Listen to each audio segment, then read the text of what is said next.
आनंदी मालिकेच्या आजच्या भागामध्ये आपण पाहत आहोत की आता इकडे शिर्के शेवटी आनंदीला युगंधरच्या बंगल्यावर घेऊन आलेले असतात. जेव्हा ते तिला घेऊन येतात तेव्हा इथे गेटवरच गाडी थांबवण्यात येते आणि युगंधर आता घरामध्ये असतात. त्यामुळे शिर्के म्हणत असतात, आनंदी हे बघ, मी पटकन जाऊन येतो आणि मालक साहेबांना सांगतो आनंदी आली आहे, तिच्या गृहप्रवेशाची तयारी करायला. तोपर्यंत तू गाडीमध्येच बस. कसं आहे ना, मोठं घर आहे आणि मालक साहेब किती बिझी असतात हे तुला माहिती आहे ना. तू काळजी करू नकोस आणि घाबरू तर अजिबातच नकोस. मी असा गेलो आणि असा आलो. तेव्हा आनंदी म्हणत असते, हो ठीक आहे शिर्के साहेब, तुम्ही या लवकर जाऊन. मग आता शिर्के आतमध्ये निघून जात असतात. त्याच वेळेला दुसऱ्या बाजूला आपण पाहतो युगंधर आता समिधाच्या फोटोसमोर उभा असतो आणि स्वतःला त्रास करून घेत असतो. स्वतःचा हात तिच्या फोटोसमोर आपटत असतो.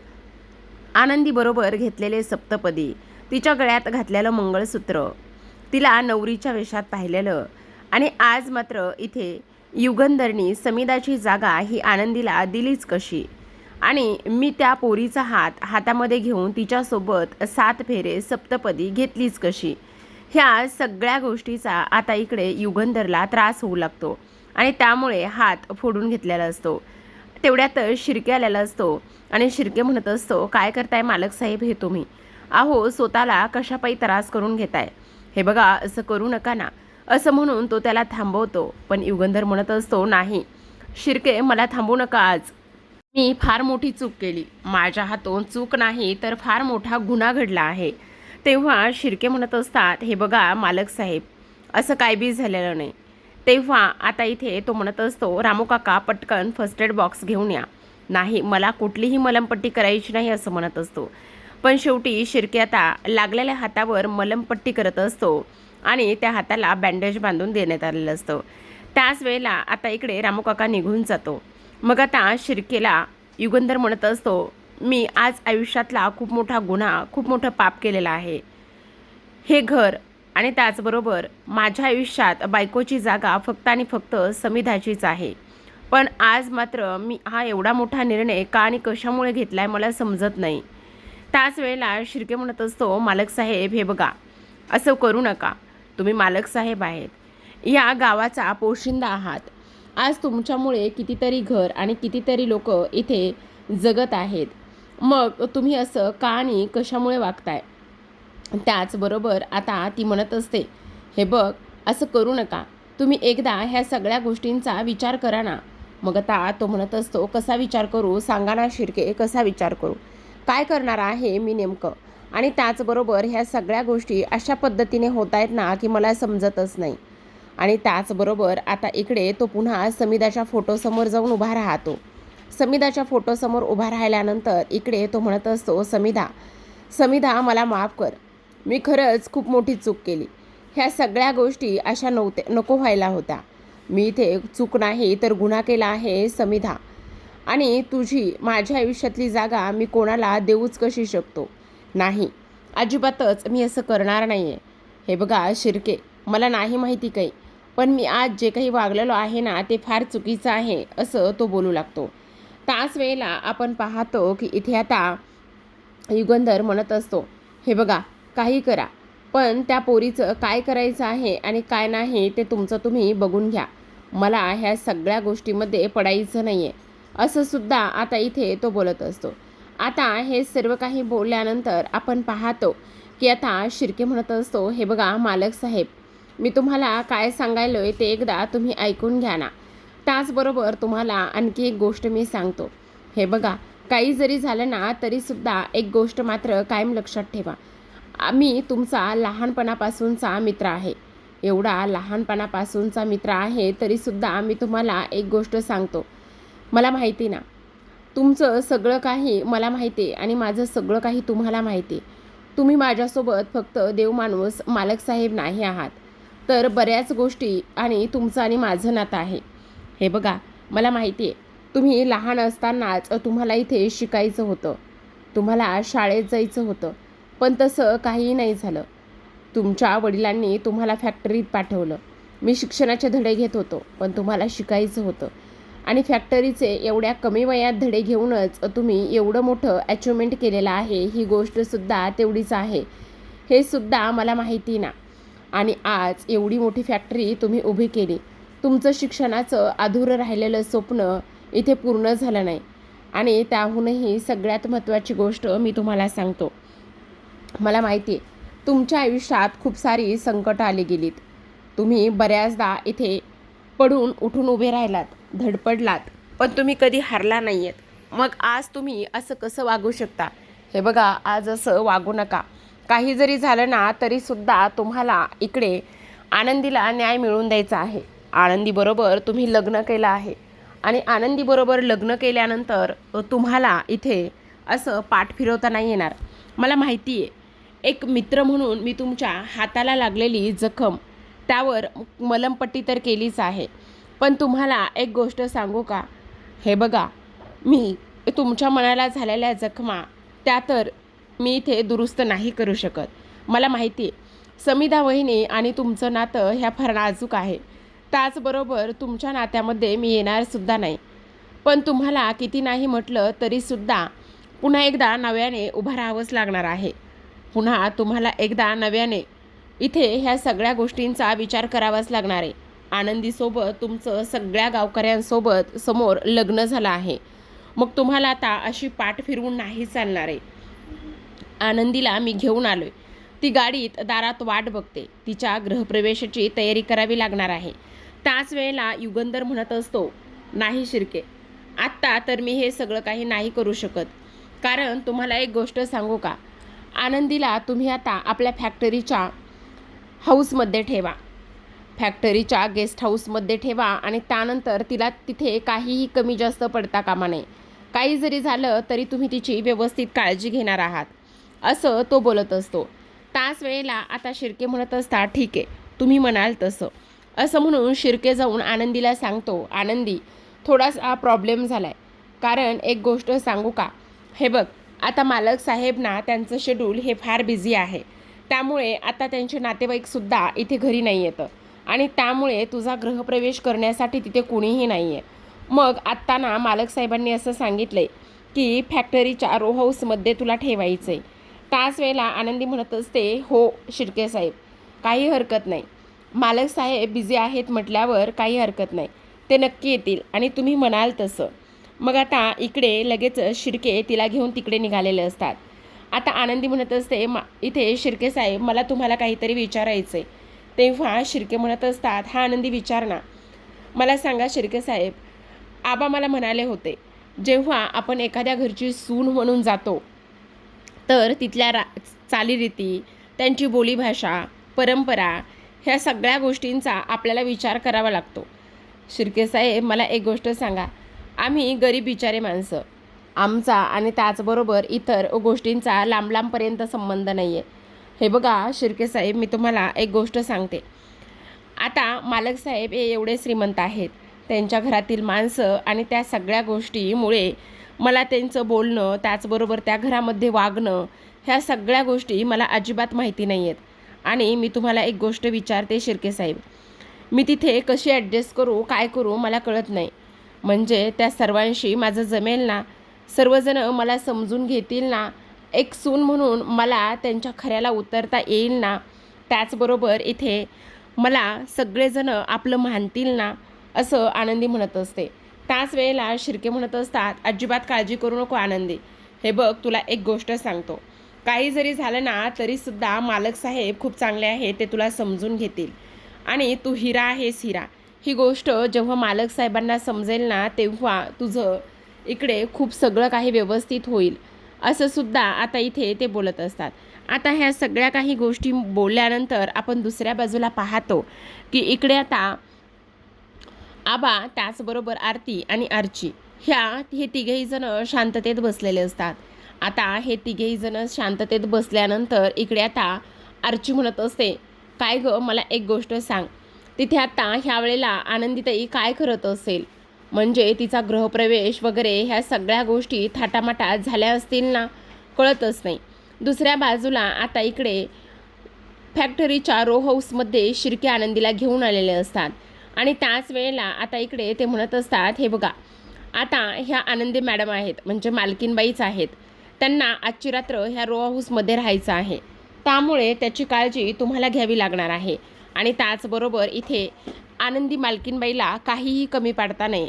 ह्या मालकीनबाई आहे समजलं, आणि ही साहेबांची ऑर्डर आहे असं सुद्धा आता इकडे ते बोलत असतात. त्याच वेळेला नंदू म्हणत असतो, तुम्ही अजिबात काळजी करू नका, सगळं काही मी व्यवस्थित करेल. आणि त्याहूनही सगळ्यात महत्त्वाची गोष्ट म्हणजे इथे मालकीनबाईला काहीही कमी पडणार नाही ह्याची सुद्धा मी काळजी घेईल असं सुद्धा आता इथे तो बोलत असतो. दुसऱ्या बाजूला आपण पाहतो की आता अर्ची म्हणत असते, इथे आनंदीताईचा गृहप्रवेश वगैरे व्यवस्थित झाला असेल ना. आणि त्याचबरोबर ती म्हणत असते, हो गं, आता एवढं मोठं घर आहे म्हटल्यावर गृहप्रवेश वगैरे झालाच असेल ना भरपूर, आणि चांगल्या पद्धतीने झाला असेल.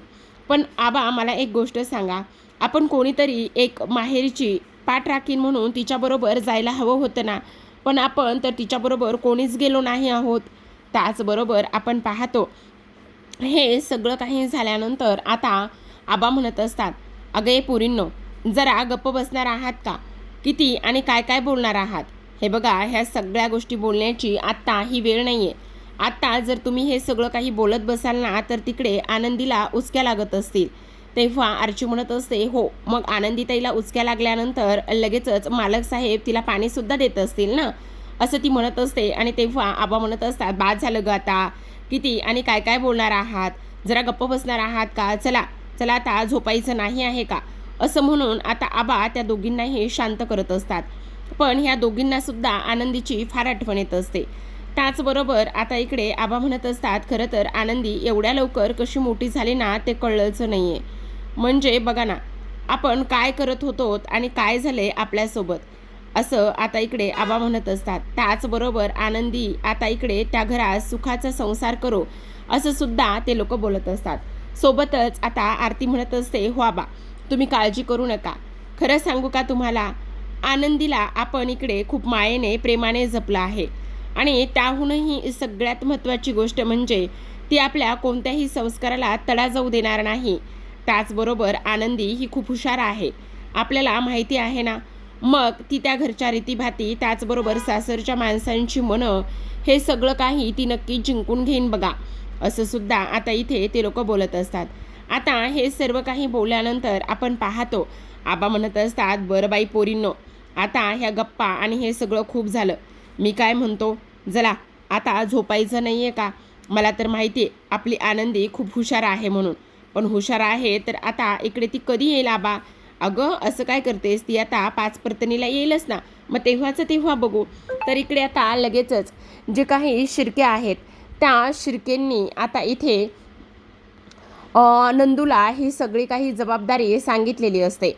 आणि तेवढ्यातच आता इकडे शिर्केंना एक फोन येतो, ऑफिसमधून फोन असतो, आणि लवकरात लवकर तुम्हाला ऑफिसमध्ये यायचं आहे आणि काही डॉक्युमेंट्स आहेत ते चेक करायचे आहेत असं सांगण्यात आलेलं असतं.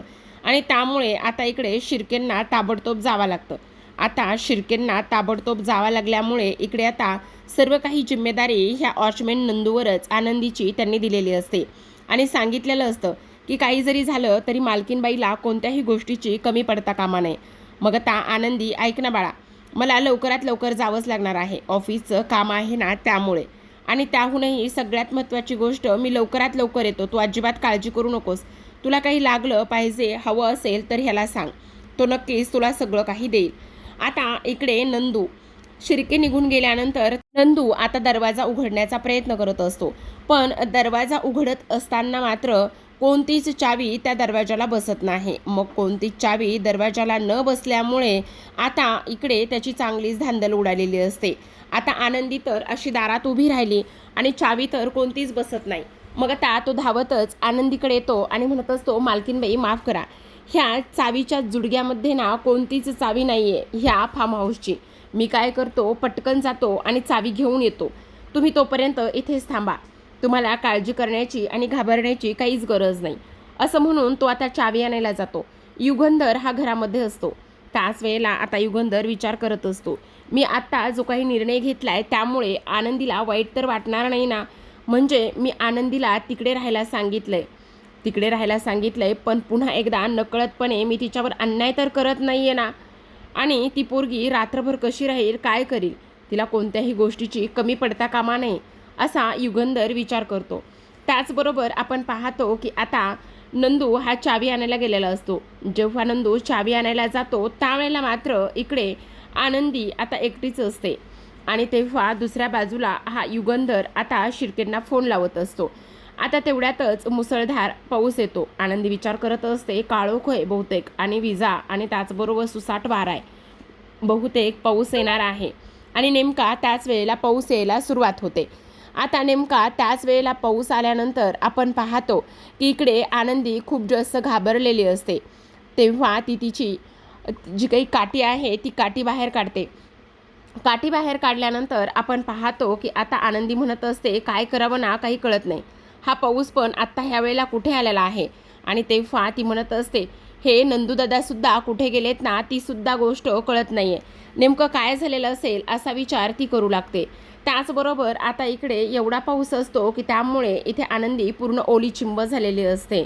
आणि ओलीचिंब झाल्यानंतर आता दिसत नाही, नवीन जागा आहे, नवीन घर आहे, नवीन आयुष्याचा हा पहिलाच दिवस होता आणि त्याच पहिल्या दिवशी आनंदीसोबत असं काहीतरी होईल ही गोष्ट मात्र इथे कुणालाही ठाऊक नव्हती. त्यासोबत आता आपण पाहतो आनंदी आजूबाजूला आवाज देत असते, पण आवाज मात्र कोणापर्यंत पोहोचत नसतो. शेवटी आनंदीच्या मनामध्ये खूप साऱ्या प्रश्नांचं काहूर माजलेलं असतं. हाका मारत असते पण नाही, कोणीही मदतीला धावून येत नाही. तशीच जमिनीवर आहे त्याच ठिकाणी बसते. पूर्ण थंडीनं कुडकुडायला लागलेली असते. शेवटी पायऱ्यांचा आधार घेत तिथे बाहेर त्याच वरंड्यात बसलेली असते. उराशी स्वतःची बॅग असते आणि ती तशीच तिथे बसलेली असते. आता बराच उशिरापर्यंत हा पाऊस सुरूच असतो आणि त्यानंतर मात्र थोड्या वेळाने आता पाऊस उघडला जातो. इकडे युगंधरला मात्र आता तिची काळजी वाटू लागते आणि त्यामुळे शेवटी युगंधरचे पाय हे अपसुकच फॅक्टरीच्या त्या रो हाऊसकडे येतात. आल्यानंतर समोर पाहतो तर काय, आनंदी पूर्ण पावसाने भिजली आहे. त्याचबरोबर अक्षरशः थंडीने कुडकुडत आहे. म्हणून लगेच आता तो शिर्केला फोन करतो आणि शिर्केला फोन केल्यानंतर आता शिर्केवर सरळ सरळ आवाज चढवून बोलत असतो. म्हणत असतो, शिर्के हे सगळं काही काय आहे? तुम्हाला आनंदीची काळजी घ्यायला सांगितली होती. तुम्ही आनंदीची काळजी तर घेतलीच नाही, पण ती इथे पूर्ण थंडीने इथे काकडत आहे. तुमचं काय चाललेलं आहे शिर्के?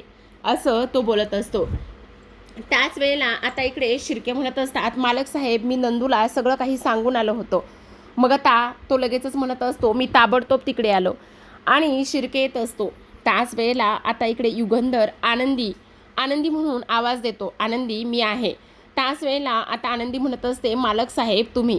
मग आनंदी लगेच गाठोडं घेऊन उठून उभी राहते. आता युगंधर शिर्केवर आवाज चढून म्हणत असतात, काय हे शिर्के, मी तुम्हाला काय सांगितलं होतं? आनंदीची काळजी घ्यायला सांगितली होती आणि त्या पोरीला असं व्हरांड्यात बसून तुम्ही कुठे गायब झालात? तुमची हे सगळं काही करण्याची हिंमत कशी झाली? असं सुद्धा आता इथे तो बोलत असतो. आता हे सर्व काही बोलल्यानंतर आपण पाहतो की आता इकडे लगेचच तो म्हणत असतो, मालक साहेब माफ करा, मी ह्या नंदूला सर्व काही सांगून गेलो होतो. मला फॅक्टरीतून ऐन वेळेला फोन आला म्हणून. खरं मालक साहेब मला माफ करा. त्याच वेळेला आता इकडे तो म्हणत असतो, पण इथे आनंदीची ही अवस्था कशी झाली? त्याच वेळेला आता नंदू म्हणत असतो, मालक साहेब काय झालं, मी ना चावी आणायला गेलो, पण पाऊस खूप होता म्हणून मी तिकडेच अडकून पडलो. आता उघडा पटकन दरवाजा.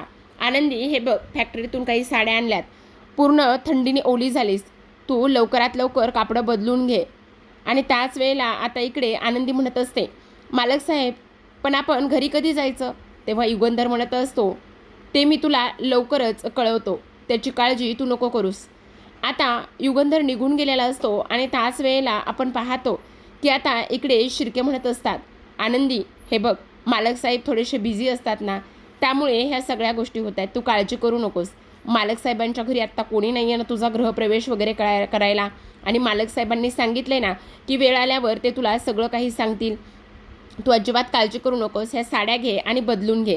आता लगेचच दरवाजा उघडल्यानंतर आनंदी आतमध्ये जाते, फ्रेश होते आणि त्यानंतर इथे साडी वगैरे चेंज करून घेते.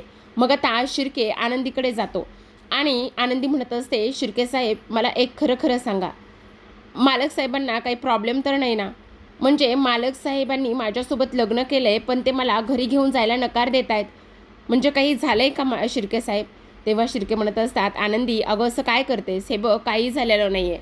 आणि तुला आणखी एक गोष्ट सांगू का आनंदी, वेळ आल्यावर मालक साहेब तुझ्यावर आणि त्याचबरोबर तुझ्यासोबत न्याय करतील आणि तुला घरी घेऊन नक्कीच जातील. आनंदी, हे बघ, इथे ह्या हाऊसवरती पूर्ण व्यवस्था करून ठेवली, जेवणाची आहे, तुला काय हवं नको ते सगळं काही आहे.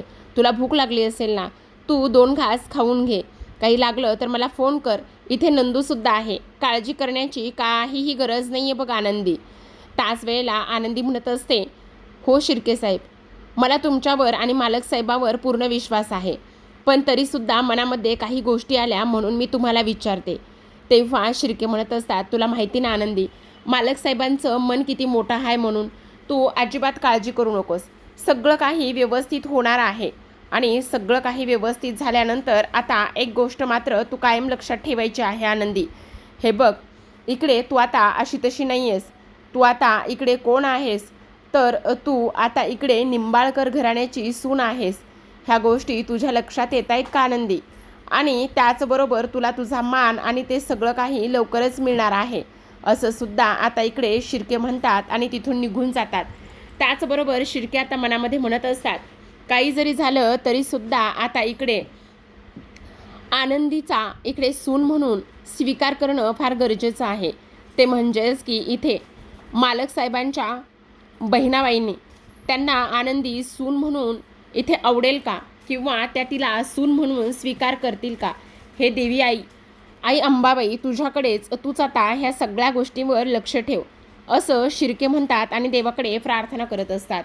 तर आता प्रेक्षकांनो, आजच्या भागामध्ये एवढंच. उद्याचा भाग आता खूपच इंटरेस्टिंग आणि त्याचबरोबर तेवढाच रंजक असणार आहे, कारण उद्याच्या भागामध्ये आपल्याला असं पाहायला मिळतंय की आता इकडे युगंधर समिधाच्या फोटोसमोर उभा असतो आणि म्हणत असतो, समिधा मला माफ करा, मला कळत नाही की इकडे मी लग्न केलं आहे, पण हे लग्न केल्यानंतर इथे ताई आनंदीला सून म्हणून स्वीकारतील का, आणि हे सत्य सत्यच राहिलं पाहिजे. मला असं वाटतंय की ती गोष्ट कोणालाही समजता कामा नये. आणि ते शिर्केला सुद्धा सांगतात की आनंदीसोबत मी लग्न केलंय ही गोष्ट घरामध्ये या इतक्यात सांगायची नाही. पण शलाका मात्र त्याच संधीचा फायदा उचलते आणि आनंदीला इथे घेऊन येते आणि म्हणत असते, काय मग शिल्पाताई, तुम्हाला तुमची नवीन भाऊजाई आवडली का? अहो, युगंधर निंबाळकरने लगीन केलं ह्या पोरीसोबत. आता निंबाळकरच्या प्रॉपर्टीची मालकीण आहे ही आनंदी. त्याच वेळेला आता इकडे शिल्पा म्हणत असते, ह्या पोरीला मी माझ्या घरची सून म्हणून, माझ्या समिधाची जागा, त्याचबरोबर युगंधरच्या म्हणजेच माझ्या भावाची बायको म्हणून मी तिला स्वीकारणार नाही, असं स्पष्टपणे सांगितलेलं असतं. पण आता प्रेक्षकांनो, हे पाहणं फार इंटरेस्टिंग आहे की आता आनंदीसोबत काय न्याय होईल. इकडे दुसऱ्या बाजूला तर आता युगंधर म्हणत असतो, काही जरी झालं तरीसुद्धा आनंदी ही माझी बायको आहे, ही गोष्ट थोडे दिवस तरी शिर्के कोणालाही समजता कामा नये, ते सत्य आपण लपून ठेवायचं आहे, असं युगंधर बोलत असतो. पण दुसऱ्या बाजूला मात्र शलाकाने आनंदीला घेऊन येतच खूप मोठा बॉम्ब पडलेला असतो. आता हे सगळं युगंधर कसं सावरेल, काय करेल, आणि आनंदी स्वतःची बायको आहे ही गोष्ट शिल्पासमोर कशी सादर करेल आणि तिला कसा न्याय मिळवून देईल, हे पाहणं फारच इंटरेस्टिंग आहे. तर पाहत रहा आनंदी.